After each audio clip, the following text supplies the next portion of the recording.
I'm in Sandhamn, a harbour of freedom on the far reaches of the Stockholm archipelago. It's a daring voyage to get here, but it's worth it. Because this is where social democracy ends and freedom begins. This is where the spirit of the late freedom fighter Admiral Gustav Bohman is honoured. This is one of the few places left in Sweden where you can still feel, breathe, eat and drink liberty. This is a vision of how Sweden would look like without social democracy. This is a vision of a town led by Reinfeldt and his alliance.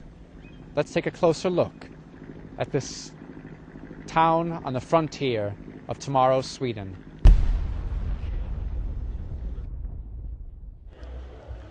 I'm standing here with Mats Hultin, who'll be competing tomorrow in the competition.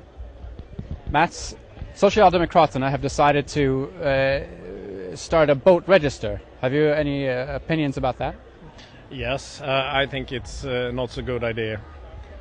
Why? I think it's just preparing for putting more taxes on boat life in Sweden. Right now, there are, as I understand it, there are no boat taxes on boats. How would that affect an event like this? I don't know, but the cost will of course rise, and I think boat life is maybe the last piece of freedom that we have. A last bastion of freedom.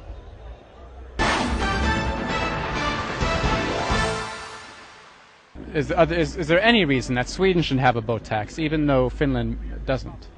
Well, isn't that a good reason?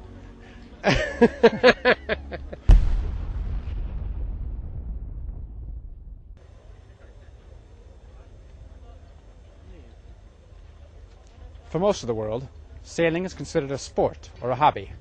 But here in Sweden, and especially in Sandhamn, sailing is a subversive way of expressing personal freedom. It is fast becoming the only way.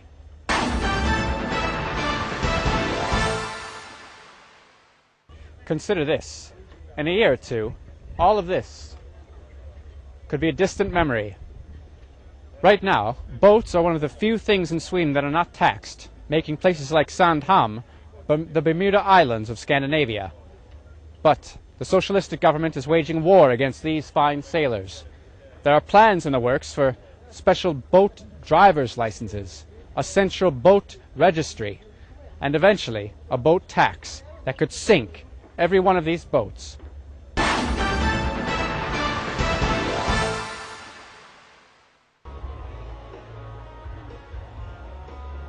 As they've always said here in sunny Sandhamn, few things are more refreshing than regime change.